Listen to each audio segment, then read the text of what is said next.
Hello, hello, hello. This is none other than Miss Brown coming to you as your host called the show called Sound Off. We're going to sound off today with none other than Mr. Cecil Young. He is a community activist, and to God be the glory. He said he want to say a couple words about our Lord and Savior Jesus Christ. I hope you don't mind, but we're going to get that out of the way right quick. He can say what he wanted to say. Go ahead, Mr. Cecil. How you doing? I'm doing all right, Sister Moore. How you doing? I'm doing all right, Sister Brown. I'm sorry. Minister Brown. Are you all, you glad to be here today? Honored, superly glad to be here today Well, because there's a lot that's going on in the neighborhood that Yes, people need to talk yes. about. We get ready to let you have your way by speaking on some of the things that you have been involved in our community. I want to ask you a question. What do you grow up at before we get to that? Well, I was born and raised here in the city of Bridgeport. I lived in P.T. Barnum for close to 50 years. I've since then moved out onto the east end over here on Carroll Avenue. I'm on the other side of the turnpike, and I've been over here for 30 years in my home. And All right. I'm a Bridgeporter. So- I love Bridgeport. So what made you want to get into the business of being a sheriff? Well, not only just wanting to be in the business of being a sheriff, but I just wanted to be an activist, someone that would speak up like Dr. King spoke up. Okay. You know, when Dr. King was assassinated, I seen my mother and her boyfriend crying. I said, what you crying about? Wow. And it said that happened to Dr. King, and I was about 15, turning on 16.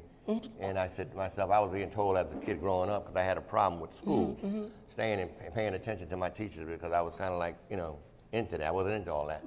So when this here came about, I said, well, this is great because, it's something that needs to be done in terms of God having me do what that I feel in my heart I need to do, which is to speak truth to power. As you see over here, there's a number of articles that I have been involved in the Connecticut Post over the years. I've been involved in these issues for the last 60 years. Wow. Okay, I'm 72 years old now, and I do this because I know that people like myself that don't have people that will speak up for them find themselves getting into a lot of trouble. So It said 5 Democrats. Okay. Go back down. 5 Democrats, right here. 5 Democrats gets formed for Assembly permanent primary. What was that all about? Oh, that was back then. I guess we were running a town committee primary seat probably at the time, But again, that's politics, and that's why I think it's so important that our people be taught the importance of how do you make politics work for you. And I'm really troubled with the fact that we have a lot of elected officials that look like you and me, and when we call on them to try to respond to our issues, they seem to have a problem with going forward. Wow. But when they're in the neighborhood getting those petitions signed, pleading with people to go along with them, and once they get in office, they just go blank.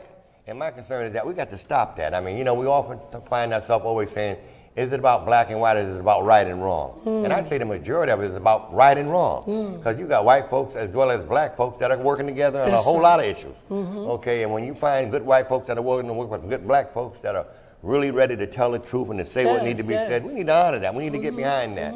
And for 60 years, I've been out there speaking truth to power. I supervise the Howland Authority Police Department details, so they put that up there, Howland Authority details.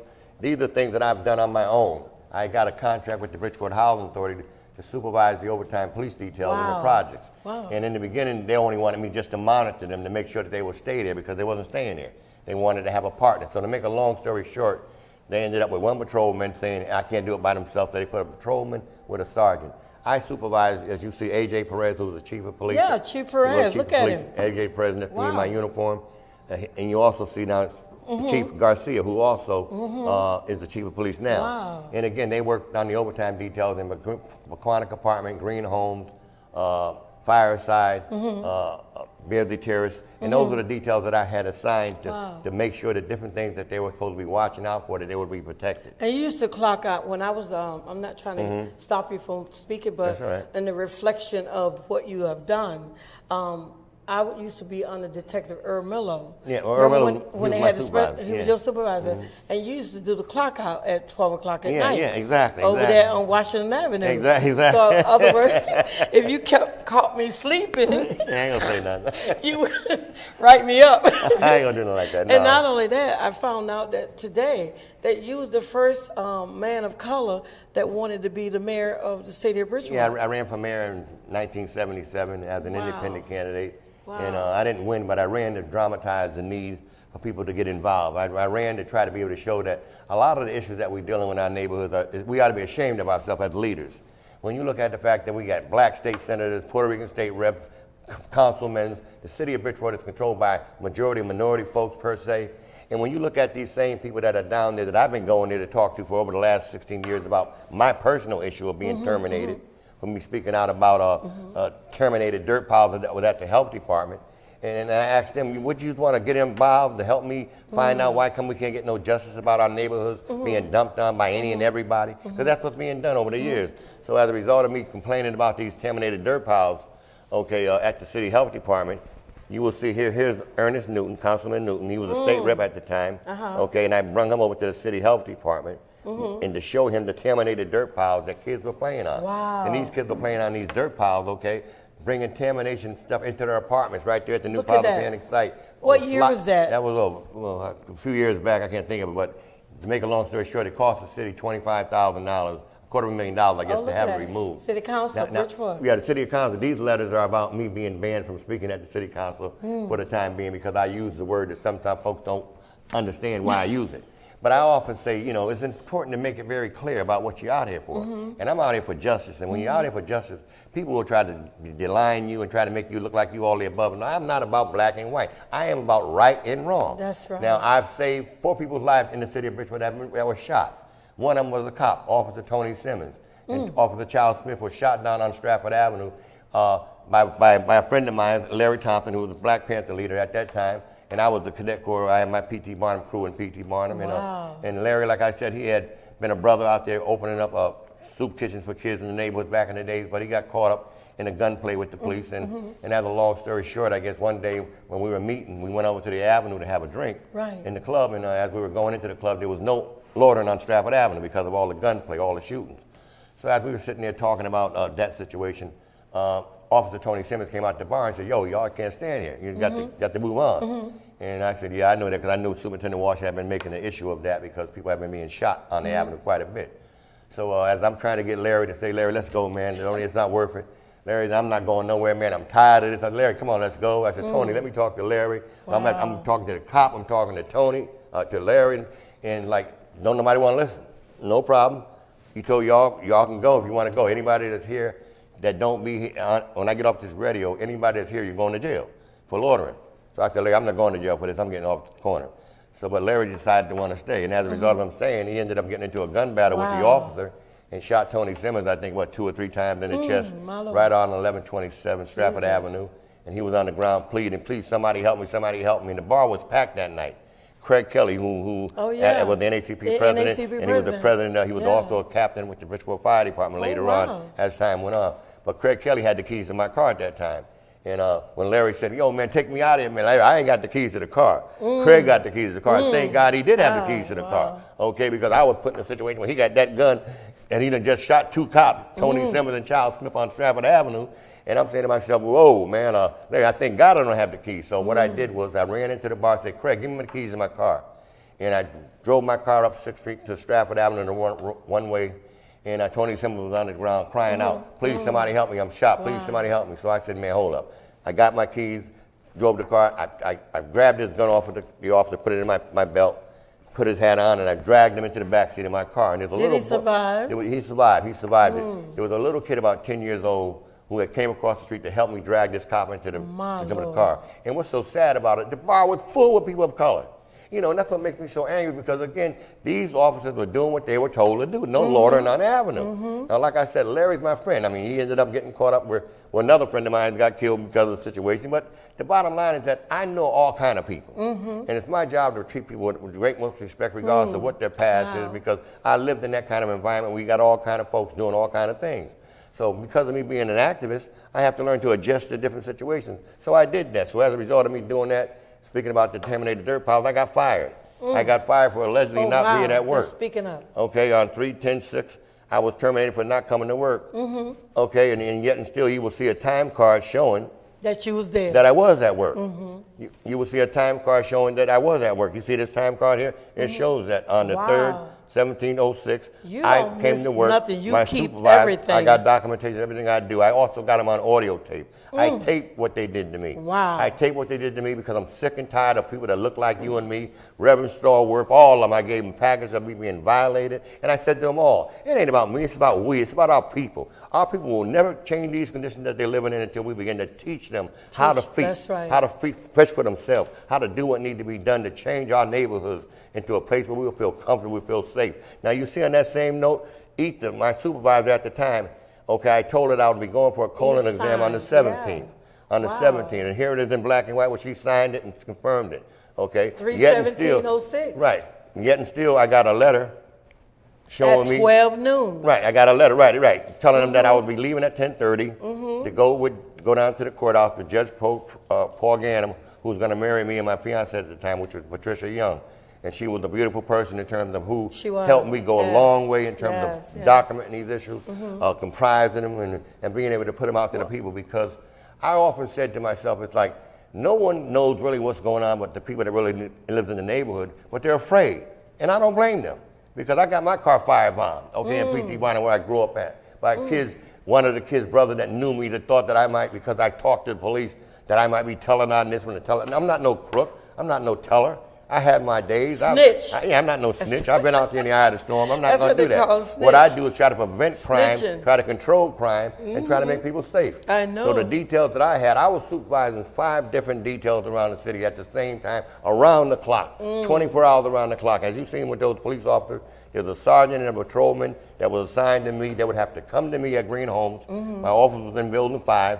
And in Building 5, the sergeants and patrolmen of each one of those details that they were assigned to would come and get the goals and objectives that I wanted them to Well, deal with. you know what? I'm looking at all this history making, and thank God for a place called Soundview. Yes. Thank God, because no one else has these pictures. You are the first one to have these pictures because I Wow. wanted to document the evidence of Wow. what could be done. And you see me behind Okay. those little stands with the city of Bridgeport seal, speaking to those officers. Now, I myself have been arrested 20 times for speaking on the mic, running around the city, talking about issues. And it ain't nothing new because I've been Now doing that that for the last. person right there. Yeah, that's me. That's I mean, you. speaking to 2 officers, a patrolman and a sergeant. Each patrolman and each sergeant, I will lay out goals and objectives. Wow. When they were first assigned to be there to do what we wanted them to do, which was to protect the equipment that was being stolen, to stop those that were cutting those copper pipes out of the basements. Okay, because at that time, P.T. Barnum had got a $50 million grant to rehab all of P.T. Barnum. Wow, look so at this. So as a result of that, okay, I myself put together 8 different guys who were hired from the neighborhood to monitor those buildings to make sure that they wouldn't being stolen. Right. But in the same breath, the police department, my supervisor, Earl Miller, had police details, but they Right. were leaving. Right. So they hired me to make sure that they wouldn't leave. So my goal was, you fellas come to my office, you get my radios, I'm post 1, you post 2, you post 3, you post 4. Right. As far as I'm concerned, it ain't about trying to lock up everybody. You see, it's about preventing crime. It's about protecting the neighborhood and making people feel safe. Now, the So what picture- I would do, I would walk with the Right. police. I would ride with the police. I would talk with the residents. I And you know what's so know. sad about it? A lot of people say racial profiling, it don't exist. It does exist. Now, I was with Officer Tony, Jimmy Cook, Charlie Mack, and this other officer. Okay, and our goals and objectives were not to harass anybody, but to be there. To And be by there being for there, they them. stopped the gunplay. By being there, they stopped the outright dealing openly and totally disrespecting people in our neighborhood, because they knew that these cops was with me in that car. That's right. And they know that I'm not no cop, I'm not no rat, but they know me as being an activist. And as you see, I spoke out about contaminated dirt piles. I spoke out about that raw sewage. Where's that picture with the raw sewage in P.T. Barnum that was dumped behind there? Wow. They had a problem with. You went to do a lot of- you did a lot of things, I you did know? the video. I took the picture of it, and that was in '77 when Congressman McKinney was in office. See that? Detective Earl Miller was an awesome man. Before Yeah, we go well, he used to be a back retired this. police detective. Right. But see, that was oil spill where people were fishing at the Father Panic Pond. And I said, how do you let people fish in water like this? Where's the oil coming from? Nobody knows. So I made that an issue. So it's not that I made an issue about the piles alone. I've been making issues about Right. injustice all my life. And I love it because God has called me to do that. And I'm honored to be able to do that. Look at them piles that there where I'm standing at. See them piles Yeah, right there? oil spills. That's human waste. That is doo-doo at the My sewage plant, in Lord the West Jesus. Side sewage plant. They dumped it all out into the ground there. Okay. Violated. And I don't recall for sure whether at that time when the little boy had fell into the sewage and had drowned, because we were looking for the little boy. Wow. One of them, the Crook's son, was playing around, I guess, and he fell into the sewage plant. So when he fell in there, we kept saying he could be in there, he could be in there. They were saying, no, he ain't. So they ended up draining the sewage tank, taking all the sewage out of the tank, and they found the boy in the bottom of my. the. How old was he? He had to be about 9, 8 years old. He was Wow. a young kid. But they found him, okay, but as a result of finding him, we were able to give him a good burial, take him out and all the above with the family. But the point is that why dump that kind of human waste behind a background where all of these folks live at, where our kids are playing baseball at, where our kids are playing football at? Why would you take that raw sewage and dump it back there? And I found out about it because I was going to the dump to pick up me some copper. Oh my Lord. Pick up me some copper on the dump, Well, different you little know things. what I want to say? I want to say this is a good segment because not only that, this is called Sound Off All right. at Sound View. All right. And a lot of places you won't be able to get on there is pull all these posters and This is all the your best. history together. Look here, But we thank God for the open door. Oh my God, I mean, what y'all And- did to and me, putting that on we there. want you to tune in to Sound Off at Sound View And you need to for sign. Cecil Young. And you need to do that not just for me, because believe me, I'm not running for office because I'm looking for anything. When I became Right. city sheriff, I was a city sheriff for the city of Bridgeport for 16 years, okay? And it wasn't about using my authority to violate people, to put anybody. I never put anybody out. That wasn't my cup of tea. But I would give them that first notice, remind them that the landlord's coming, so you better get ready to do what you got to do.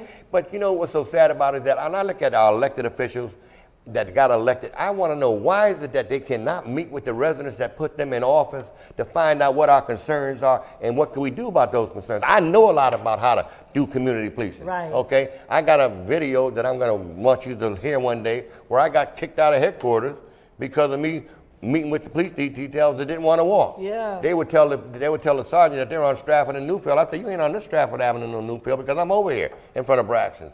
Yes, we are, Cecil, yes, we are. I said, Lieutenant, will you please have them meet me? I'm in front of Braxton's clothing store on Stratford and Newfield. Would you have them meet me here? Because they're not here. They ended up coming here on overtime now. These are overtime police details. These are not regular patrol. These are overtime police details. We got a few more minutes, and Okay. we about ready to leave, but this is only part one. And there's so part much more two is coming up, and like you said, The best. there's so much more to come. It got so to come. we got 10 minutes to go. All right, okay, well, that's- so what I'm going to say to you, what did your mother think of you when she found out you wanted to be a community activist? Well, my mother found out I was a community activist. I used to work at the First National Grocery Store, so I was doing security work up there as 10 years old because I wasn't in school. You know, what's so sad about it, y'all, and I hate to say this, but then again, I don't mind saying it because I'm basically what some folks would call semi-illiterate. I was never really in a classroom no more than 5 months, and that was when I got to the 6th grade and the 7th grade. Wow. Okay, up until that point, I was in the closet or in the principal's office, or I was always put outside in the room because I would talk because I was ashamed of myself of not being able to answer the questions that they were going to raise. So because of the girls and because of me having my ego, I wouldn't let them do it like yeah, that. you and Tony something else. I let them get me and put me in a room, and they put me in a room, and they closed the door. One day I got locked up in the school, and I'm like, where everybody at? I was not talking class 100 times. And I woke up, everybody was gone. I'm dark in the Wow. school. They left me in the school because they put me in the closed rooms and the closet wow. rooms. And, Oh, wow. and, you know, so I never really was in no classroom from kindergarten on. I used to think that when I went from the 3rd grade, from the 1st grade, that I was promoted. Because I didn't know no better. I mean, believe me, I'm telling you They that. just pushed you. They just kept pushing me. They hold me back, then I get dumped to another grade. And I guess they say, you're getting older now, you got to get on. I sooner or later. So when I got to Central High School, I never even really into the classroom of Central High School before about 2 minutes before I was in the principal's office. Okay, being put in this little closet, being told I would not talk in class 100 times. And I never was a bully. I never hurted anybody. I was always serving our community. When I used to work at the First National Grocery Store, I used to get day-old bread, day-old cakes, and I would sell it to the residents of P.T. Barnum.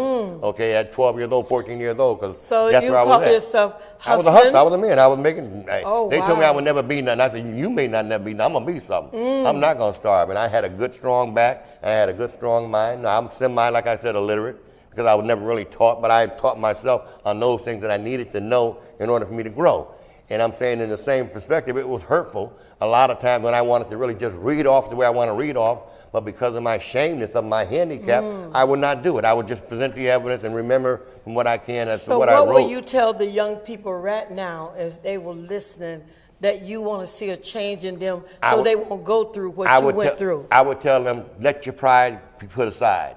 Somehow get to that teacher and let that teacher know, okay, that, hey, I'm not trying to disturb the class, but talk to me because there's a reason why I'm not paying attention. Right. I wasn't hurting anybody. Right. I wasn't doing nothing stupid. Right. I just needed someone to understand that I was embarrassed with the rest of my classmates because I knew that before you get to me, I had to act like a clown Right. to get put out of the classroom, and that's what I did. And I did that up until the 9th grade in Central High School. Okay, in Central High School, I got out. I said, God, if you tell my mother, because she used to beat me all the time. I was beating me to death. Every day I was getting beaten almost. But, Oh, wow. but you know what's so good about it? When I ran for mayor in 77, my mother said, you know something? You know, she was proud of me for that. And then she said, you know how black folks is. Black folks ain't gonna help you do nothing, and white folks ain't gonna let you. I said, Mom, I'm not going by that. I'm gonna do what I gotta do. Wow. And I've been doing it. And I'm going out to the streets in the very near future to be speaking truth to power. I plan on going to the schools to speak to the students in the schools about them, telling them about the importance of get a profile, get something that you can do, because you're gonna need a skill to survive.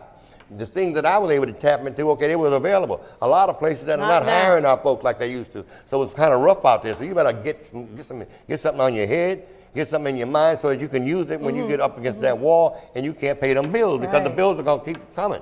And if you don't have enough skills to take care of that heat and hot running water in your kids, you're in trouble.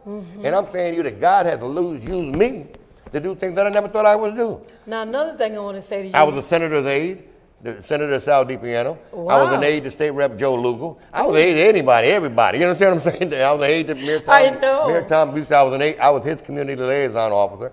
Those positions wasn't paid. I did it on my own. Those police details, I was only getting paid $625 a week, but I supervised those police details around the clock. I know. I give them a radio. What's going on? Here's the deal. Because I love my people. I love my people being safe. Because you used to come where I I'm was not at about and clock locking in. people up. No. At midnight, you would clock in. And I want to also say this to you. When they say there's no racial profiling, there's racial profiling. Everybody that the police detail that I was with pulled over were white. Not a black person was pulled over, and I'm glad that they didn't because that's P.T. Barnum. That's my home. You don't have to pull them over if you ground them long enough to know that they can't be doing nothing out of the ordinary. And they wasn't because they knew we were up on them that much. We were hanging around that much. Even though they were designed to watch the building, I gave them the flexibility at least to move around and be a little seen to make it look like you doing two things other than just the one thing that you were assigned to do. So those extra things that I gave them in terms of their assignments, and I got a video of the residents from Green Homes telling you how good it was, how safe it was, how they're not in the hallways any longer. And for 4 or 5 years, wasn't a person shot, wasn't a person beat up, wasn't a person mugged. But soon after they got rid of me in that Green Home supervising the police details, kids got shot up, killed. There was a number of them, and it's happening right now to the day as we speak, and there's no reason for it. No, it's not. And it's sad because I even offered the time to Joe Ganim. I said, Joe, I'll be willing to work with these police details to show them how to go into our communities and communicate with our folks. It ain't about And locking them up. educate them. Teach them about the importance of, man, that could be your brother or your sister walking down the street and you popping you around. Your rounds don't have no names on them. You ain't got no target specialist. I know. I just want to say we got a couple minutes to go. Okay. But a lot of people don't know that Cecil Young is a celebrity. Well, I think you would have thought. I mean, He is. And I'm a lone rider. We'll talk more about that later on, and that God is going to bless him mightily. And I just thank God for Sound Off today. Yeah. Because you know what? It's a good show. It's a program that you need to listen to because we're bringing you things that you didn't even know anything about. That's and right. I mean, he came well prepared. That's right. You understand? And so Cecil Young, who is the community activist, still is, because I'm going to tell you something, he won't fuss with me too much. He'll just take his hands and fold them and bow his head. So I just want to say, Cecil, right quick within a second, what you want to say to the community before you come back? Thank you, Soundview. Thank you, Soundview. Keep on calling somebody like me for a little bit of time that I got left on this earth. I'm 72, years old. And I'm not going to be around that much more longer, but I'm saying to anyone that wants to hear what I got to say, you should want to hear it because I know how to make our neighborhoods safe. I know how to get our folks involved and organized. Yes. Our problem is that we've been programmed not to speak out about our so-called leaders. Right. But a lot of them got that anti-poverty pimp mentality where they go down there with the Pharaoh and they make them deals and they forget about the importance of those who put them there. I'm not going to vote for any of them. Okay, no more. Until I can get together with me enough folks to be able to demand that they come up with an agenda that's going to relate to our needs. Otherwise, hit the road, Brad. I just want to say, I want to thank God for Mr. John. I ain't going to say his last name. And I'm your host here at Sound Off. And I thank God for today because you know what? It's a place that you can come and speak what's in your heart and your mind. And you can let it all out and begin able to educate the people that's out there that's going through. It's not about all the racism and stuff like that because let me tell you something. Racism starts in home. That's right. I was just telling Cecil a few minutes ago before we started the show. Racism started in my home. I was told that my grandmother told me, I was too dark to be a part of their family. So we can't blame it on another color. You got to blame it on where you came from. And how you were Out raised. of your house and how you was raised. So we here to sound off and tell you like it is. We ain't going to bite our tongues. We just going to do it peacefully. We're going to do it with humility. We're going to do it with grace. Love. You took And it out all of the my above. head. And we're going to do it with love. So I just want you to say, let Soundview know how much you like it. They'll put up an email later on to let you know how you can contact Cecil if you want him to come into your school or your boys club and girls club and speak about some of the things that he went through, because he's well prepared. He have a keynote person that's sitting behind willing to salute her. You can't see her. And he have billboards that he can put up and let you know everything he's done. And so he's not hiding nothing from anyone. So I'm just going to say to everyone, this is your host, Miss Brown, Gloria Brown, and this was our guest. He will be back on Sound Off soon, doing part 2. So stick for part two, You for got part an two. email or something you want them to have? Well, not really, basically. Not really, but not my number yet. is in the food book. I don't know all that stuff. My lady know all that. Okay. But the bottom line is contact me at any way you want to, on the streets, in the corner, at the house, wherever you want. I thank Soundview for what they've allowed me to do here today, and you, Miss Brown. And I ask that God can allow me to continue to bring out and show what exactly we've been doing, which is the right thing. And I have all the above letters to confirm that we we're did so it glad right. to have you. And he's putting an article in the newspaper, so stay tuned and find it next week sometime. All right. Shalom, shalom. Peace be upon you too. God, he's good. Amen.